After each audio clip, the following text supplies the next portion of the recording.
అందరికీ నమస్కారం. తెలుగు కథల నిలయం ఛానల్‌కి స్వాగతం. పొద్దున్నే రాజారావు, సుమతి కాఫీ తాగుతుంటే, ఇంటి ముందు ఆగిన క్యాబ్‌లోంచి కూతురు నీల దిగి విసురుగా ఇంట్లోకి రావడం కనిపించింది. భర్త చేతు దగ్గరికి బెంగుళూరు వెళ్ళి ఇంకా 3 రోజులు కూడా కాలేదు. అంతలోనే నీల మళ్ళీ ఇలా చిటపటలాడుతూ వచ్చిందేమిటా అని భార్యాభర్తలిద్దరూ మొహమొహాలు చూసుకున్నారు.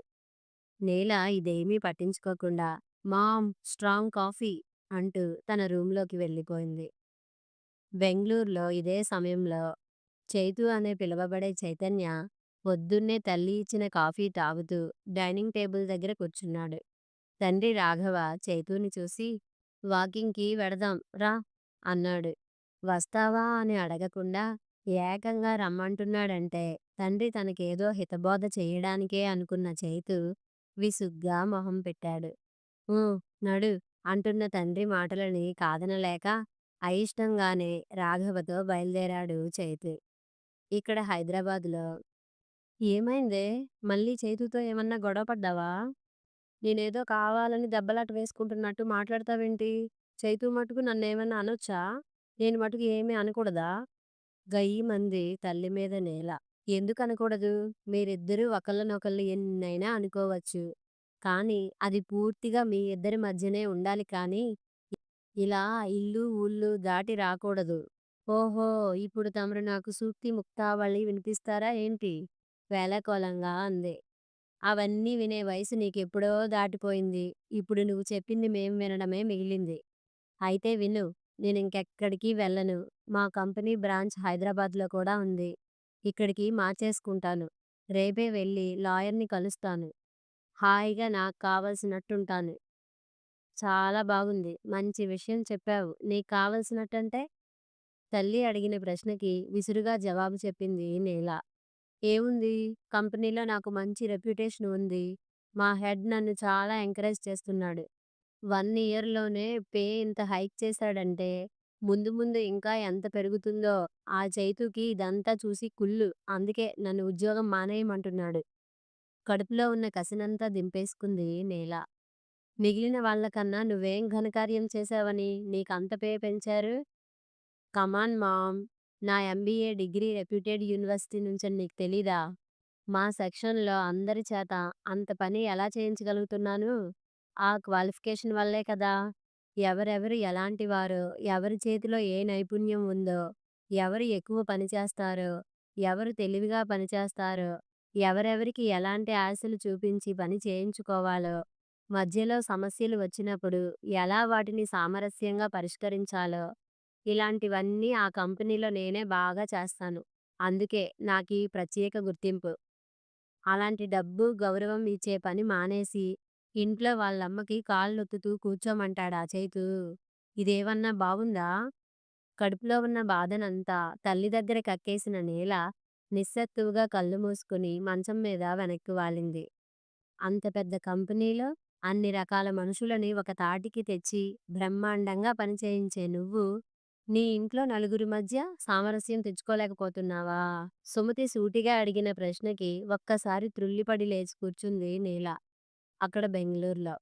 పార్కులో బెంచ్ మీద కూర్చున్నారు రాఘవ, చైతు.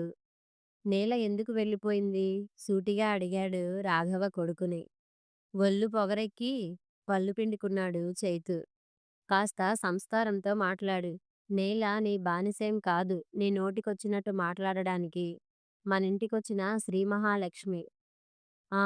శ్రీ మహాలక్ష్మే. కాకేం? అందుకే సంపాదిస్తున్నానని పొగరు. తన పొగరు నీకెక్కడ కనిపించింది? సౌమ్యంగా అడిగాడు రాఘవ. కనిపించకేం? తను ఈ ఇంటి కోడలు కదా! ఈ ఇంట్లో పనిపాటల్లో తను కూడా ఓ చెయ్యి వెయ్యాలా వద్దా? పాపం అమ్మే పొద్దున్నే లేచి అందరికీ ఏం కావాలో చూస్తోంది. ఆ హడావిడి టైంలోనైనా కాస్త అమ్మకి సాయంగా వెళ్ళి, ఓ కూర తరిగో, టిఫిన్ చేసో సాయం చేయొచ్చుగా? అబ్బే!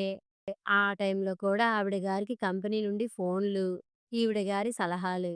ఎంతసేపు కంపెనీ, పని దృష్టి తప్పితే అసలు ఇంటి దృష్టి లేనే లేదు. అమ్మ మటుకు ఎన్నాళ్ళని చేస్తుంది పాపం. పెద్దదవుతుంది కదా! నడుం నొప్పి, కాళ్ళ నొప్పులు మొదలయ్యాయా? కాస్తనే రెస్ట్ కావాలి కదా! అందుకే ఈ శ్రీ మహాలక్ష్మిని ఆ వెధవుద్యోగం మానేయమన్నాను. మనకేం లోటని గడవకపోవడానికి? ఉద్యోగం చెయ్యాలా, మానాలా అని నిర్ణయించుకోవాల్సింది నేల కానీ నువ్వు కాదు. తన మీద అధికారం చలాయించడానికి నువ్వెవరు? సూటిగా రాఘవ అడిగిన ప్రశ్నకి తెల్లబోయాడు చైతు. ఎవరినేంటి? తన మొగుడిని కాదా? ఏం? మొగుడన్నాక ఆ మాత్రం అధికారం ఉండదా? మొగుడంటే అధికారం కాదు, బాధ్యత. తన కన్నవాళ్ళని, ఉన్న ఊరిని వదిలి మన వంశం నిలబెట్టడానికి మనింటికి వచ్చిన మహాలక్ష్మి. అలాంటి అమ్మాయిని ఆప్యాయంగా చూసుకోవాలి తప్పితే అధికారం చలాయించకూడదు. అబ్బో! పాతకాలం నాటి కబుర్లు చెప్పకు డాడ్. ఈ రోజుల్లో అమ్మాయిలు సంపాదిస్తున్నామని మహా పొగరుగా ఉన్నారు. వాళ్ళని ముందే అదుపులో పెట్టుకోకపోతే నెత్తికెక్కి కూర్చుంటారని అమ్మ చెప్పిందిలే. ఓహో! ఇదంతా మీ అమ్మ బోధనన్నమాట. ఏం తప్పేముంది? నా సంతోషమే కదా అమ్మకి కావాల్సింది. నీ సంతోషం ఒకటే కాదు, నువ్వు చేజారిపోకుండా ఉండడం కూడా మీ అమ్మకి కావాల్సిందే. అదేంటి? కాకపోతే మరేంటి? ఇన్నేళ్ళు నిన్ను కంటికి రెప్పలా ప్రేమగా పెంచుకుంది. ఇప్పుడేమో కోడలు వచ్చాక ఎక్కడ ఆ పిల్లకి దగ్గరైపోతావోనన్న బెంగ. అత్తగారైన చాలామంది తల్లుల్లో ఉండే పొసెసివ్‌నెస్. అదే మీ అమ్మకి ఉంది. అందుకే కోడలు తనకి సాయం చెయ్యటం లేదనే భావం నీలో కలిగించి, నిన్ను కోడల్ని తప్పుపట్టేలా చేస్తుంది. కానీ ఇంతకీ నీ తెలివేమైనట్టు? ఎదుటి మనిషి ఎందుకు ఆ విధంగా మాట్లాడుతుందో గ్రహించలేవా?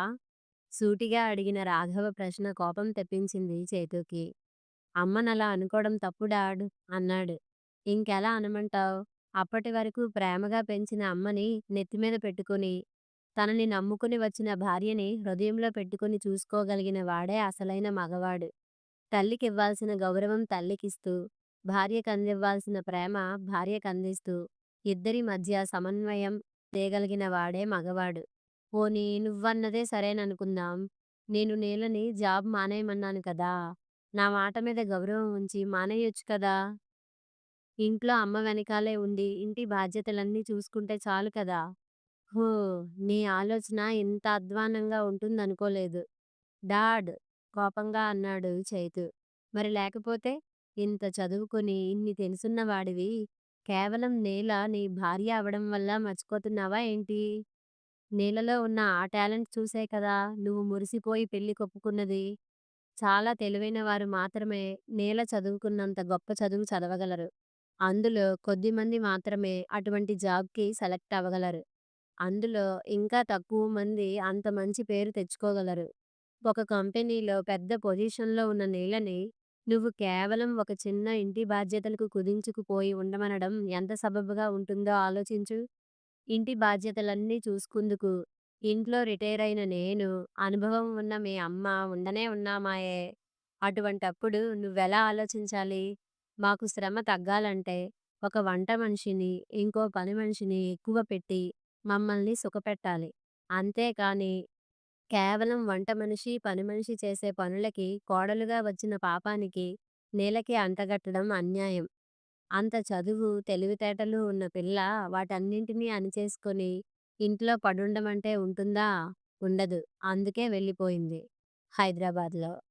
అంత పెద్ద కంపెనీలో అన్ని రకాల మనుషులని ఒక తాటికి తెచ్చి బ్రహ్మాండంగా పనిచేయించే నువ్వు, నీ ఇంట్లో నలుగురి మధ్య సామరస్యం తెచ్చుకోలేకపోతున్నావా? సూటిగా ఆ మాట అడిగేసి, కాఫీ ఇచ్చేసి అక్కడి నుంచి వెళ్ళిపోయిన సుమతి మాటలు నీలని బాగా ఆలోచించేలా చేశాయి. నిజమే కదా! కంపెనీలో అన్ని రకాల వయసున్న వారి మధ్య, వివిధ రకాల మనస్తత్వాల మధ్య సమన్వయం సాధించగలిగిన తను, ఇంట్లో ఉన్న నలుగురు కుటుంబ సభ్యుల మధ్య ఎందుకు తేలేకపోయింది? ఎందుకంటే, వాళ్ళు తనని కుటుంబంలో ఒకదానిగా అంగీకరించకపోవడం వల్ల. ఎంతసేపు వాళ్ళ ఆర్డర్లు వేస్తారు తప్పితే, తన గురించి ఆలోచించరు కనుక. వెంటనే లేచి తల్లి దగ్గరికి పరిగెట్టింది. వాళ్ళెప్పుడు నన్ను వాళ్ళలో ఒకదానిగా చూడలేదు. ఎంతసేపు ఇలా చెయ్యి, అలా చెయ్యి అని ఆర్డర్లు వేయడం తప్పితే, నువ్వేమనుకుంటున్నావు అని ఒక్కసారి కూడా అడగలేదు. ఏం? ఆ మాత్రం నా అభిప్రాయం చెప్పుకునే హక్కు నాకా ఇంట్లో ఉండదా? నేల మాటలకి నవ్వింది సుమతి. హక్కుల గురించి మాట్లాడే ముందు బాధ్యతలు కూడా ఉంటాయని తెలుసుకోవాలి. ఆ ఇంటి కోడలిగా నువ్వేం బాధ్యతలు నిర్వహించావని వాళ్ళు నిన్ను అభిప్రాయం అడగడానికి? ఎప్పుడైనా మీ అత్తగారికి ఏం కావాలో చూసావా? ఏ పూటైనా ఏదైనా చేస్తానని చెప్పావా? చేయడానికి వాళ్ళింట్లో పద్ధతులన్నీ వేరమ్మా! నాకు తెలీదు. వేలెడితే మళ్ళీ తప్పు పట్టుకుంటారు. అందుకని అసలు పట్టించుకోవడమే మానేస్తావా? కనీసం మీ అత్తగారికి శ్రమ తగ్గించడానికి ఏమైనా ప్రయత్నమైనా చేశావా? ఇంతకాలం ఆవిడ మాట మీద నడిచిన ఇంటిని నువ్వొచ్చావని ఒక్కసారి నీ చేతిలో పెట్టేయడానికి ఇదేమీ ఆఫీసులో ఉద్యోగం కాదు. ప్రేమలు, భావావేశాలు కలబోసి పెంచుకున్న కుటుంబ సంబంధం. నిన్ను నీ కంపెనీలో పెద్దదాన్ని చేసి సలహాలు అడుగుతారేమో కానీ, ఇంట్లో నువ్వు వాళ్ళందరికన్నా వయసులోనూ, అనుభవంలోనూ కూడా చిన్నదానివే. ఉద్యోగంలో చేరే ముందు నువ్వెలా ట్రైనింగ్ తీసుకున్నావో, ప్రస్తుతం అలాగే నువ్వా ఇంట్లో ట్రైనింగ్ పీరియడ్‌లో ఉన్నావు. అదే ఏదైనా కంపెనీలో ట్రైనింగ్ పీరియడ్‌లో ఉంటే, నువ్వెలా క్రమశిక్షణతో ఉంటావో, అలా ఉండాలి అత్తారింట్లో కొత్తలో. నాకీ పాత చింతకాయ పచ్చడి కబుర్లు చెప్పకు. నాకేం తక్కువని అలా ఉండాలి? చైతూతో సరిగ్గా సంపాదిస్తున్నాను తెలుసా? అయినా కంపెనీలో ఇచ్చినట్టు వాళ్ళేమైనా నాకు జీతం ఇస్తున్నారా? అంత డిసిప్లైన్డ్‌గా ఉండడానికి? లెక్కలు పెట్టుకునేలాగా నీకు జీతభత్యాలు ఇవ్వకపోవచ్చు. కానీ, ఆ ఇంటి కోడలిగా అంతకు మించిన సోషల్ స్టేటస్ నీకొచ్చిందని మర్చిపోకు. ఎప్పుడైతే ఆ ఇల్లు దాటి వచ్చావో, అప్పుడే సొసైటీలో నీ స్టేటస్ పడిపోతుంది. నీకు వచ్చే డబ్బు చూసి అందరూ నీ ఎదురుగుండా నవ్వుతూ మాట్లాడొచ్చు. కానీ పక్కకి వెళ్ళాక ఆ నవ్విన వాళ్ళే నొసలుతో వెక్కిరిస్తారు. ఆ మాత్రం తెలీకుండా ఉంటావనుకోను. నలుగురు ఏమనుకుంటే నాకేం? నేనెవరిని లెక్క చెయ్యను. నాకేం కావాలో నాకు తెలుసు. నీకేం కావాలో నీకు తెలియటం లేదన్నదే నా బాధ. నువ్వింకా జీవితంలో ఇప్పుడిప్పుడే అడుగుపెట్టావు. నీ జీవితమంతా ముందే ఉంది. డబ్బుతోనే జీవితాలు వెళ్ళిపోతాయనుకున్నంత మూర్ఖత్వం ఇంకొకటి లేదు. నేను, నా వాళ్ళు అనే బంధం లేకపోతే కొన్నాళ్ళకి నీకు జీవితం మీదే విరక్తి పుడుతుంది. హు! అంతా ట్రాష్. లేనిపోని విషయాలు చెప్పి నన్ను భయపెట్టాలని చూడకు. ఎవర్ని మనం దగ్గరికి తీస్తే వాళ్ళే మన వాళ్ళవుతారు. ఈ సంసారం, కుటుంబం అంటూ నన్ను ఆ రొంపిలోకి లాగకు. ఓహో! అలాగా! మరి ఇప్పుడు నువ్వు ఏ బంధముందని ఈ రొంపిలోకి పరిగెత్తుకుంటూ వచ్చావు? సుమతి సూటిగా అడిగిన ప్రశ్నకి తెల్లబోయింది నీల. అక్కడ బెంగుళూరులో. అంత చదువు, తెలివితేటలు ఉన్న పిల్ల వాటినన్నింటినీ అణిచేసుకుని ఇంట్లో పడుండమంటే ఉంటుందా? ఉండదు. అందుకే వెళ్ళిపోయింది. అన్న రాఘవ మాటలు వింటూ చైతూ ఊరుకోలేకపోయాడు. ఆ మాత్రానికే చెప్పా చెయ్యకుండా పుట్టింటికి పరిగెట్టాలా? జాబ్ మానను అని నాతో ఖచ్చితంగా చెప్పొచ్చు కదా! చెప్తే నువ్వు వినవు కదా! రిజైన్ చేసే వరకు ఊరుకునేలా లేవని, ఇంక నీతో వాదించి లాభం లేదని వెళ్ళిపోయిందేమో! అలా కాపురం వదిలి వచ్చేస్తే పేరెంట్స్ ఊరుకుంటారా? 4 తిట్టి వాళ్ళే తీసుకొచ్చి దింపుతారు. నువ్వే కాలంలో ఉన్నావురా? ఆ రోజులు ఎప్పుడో వెళ్ళిపోయాయి. నువ్వన్నీ మాకు చెప్పే చేస్తున్నావా? అలాగే అమ్మాయిలు కూడాను. పేరెంట్స్ చెప్పడం, పిల్లలు వినడం అనే రోజులు ఎప్పుడో పోయాయి. అంతా నా ఇష్టమే అంటున్నారు ఈ రోజుల్లో పిల్లలు. అయినా ఇలా కోడలు నువ్వు ఉద్యోగం మానేయమంటే ఇంట్లోంచి వెళ్ళిపోయిందని మీ అమ్మకి తెలుసా? తెలీదు. నీల ఏదంటే వాళ్ళ అమ్మగారు ఎందుకో అర్జెంటుగా రమ్మన్నారు. అందుకే వెళ్ళిందని చెప్పాను పొద్దున్న. చూసావా? అసలు సంగతి ఎందుకు చెప్పలేదు? చెబితే మీ అమ్మ బాధపడుతుందని నీ ఉద్దేశం. నిజమే. ఆ తల్లికి నువ్వు దూరమైపోతావేమోనన్న ఆరాటం తప్పితే మీరిద్దరూ విడిపోవాలని అస్సలు అనుకోదు.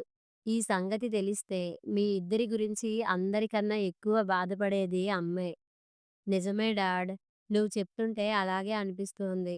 నువ్వన్నట్టు పనికి ఇంకో నలుగురు మనుషుల్ని పెట్టుకుందాం.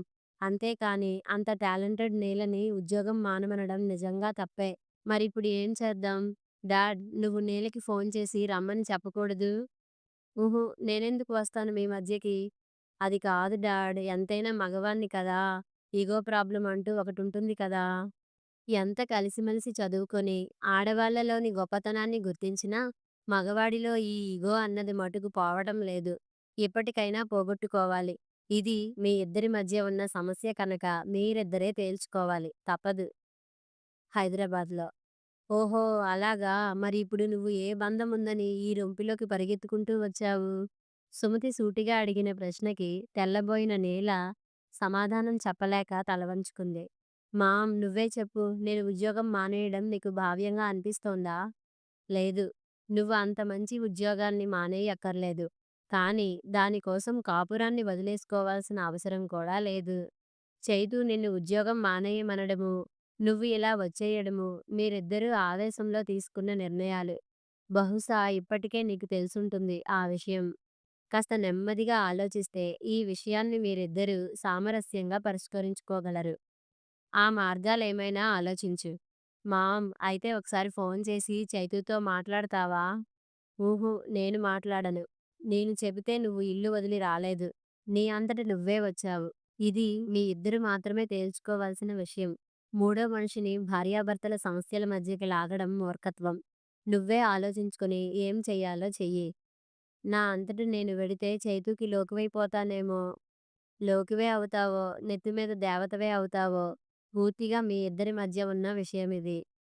అయితే సాయంత్రం ఫ్లైట్‌కి వెడతాను. నీ ఇష్టం. మొబైల్‌లో beep sound. Mom, Chaitu message చేశాడు. ఈవినింగ్ ఫ్లైట్‌కి వస్తున్నట్ట. సంతోషం నిండిన గొంతు. నిజమా? నిజం. నేను ఎయిర్‌పోర్ట్‌కి వెడతాను. రాత్రి డిన్నర్‌కి హైదరాబాదీ బిర్యానీ చెయ్యి. చైతూకిష్టం. మందారంలా విచ్చుకున్న నేల మొహం చూసి మురిసిపోయింది సుమతి. కథ సమాప్తం.